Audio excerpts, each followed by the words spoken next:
Na mtazamaji wa PMTV Tanzania, karibu katika update za PMTV. Nipo hapa kwa ajili ya kukujuza mengi ya ndani na nje ya mipaka ya hapa Tanzania. Muda huu ninayo habari ambapo uko rais wa China ama wa nchi ya China Xi Jinping, yeye atuma salamu kwa Trump za kumuonya kuipa Taiwan silaha za kijeshi.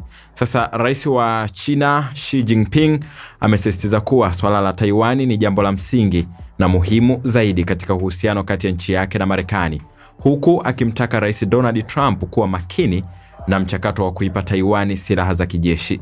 Katika mazungumzo ya simu yaliyofanyika jana Februari 4 mwaka 2026, Rais Xi alielezea kuwa ingawa China inathamini uhusiano wake na Marekani, haitasita kuchukua hatua kali dhidi ya yeyote atakayeunga mkono Taiwan kuwa taifa huru, kwani Beijing inaamini kisiwa hicho ni sehemu ya himaya yake. Kwa upande wake, Rais Trump ameyataja mazungumzo hayo kuwa ya kina na mazuri sana.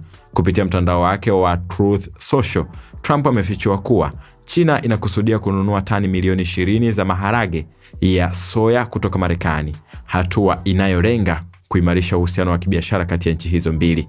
Mbali na Taiwani na biashara, viongozi hao wawili walijadili masuala mazito ya usalama wa dunia, ikiwemo vita ya Ukraine na Urusi, kutafuta suluhu ya kidiplomasia, kudhibiti mivutano ya Mashariki ya Kati na mpango wa China kuanza kununua mafuta na gesi asilia kutoka nchini Marekani.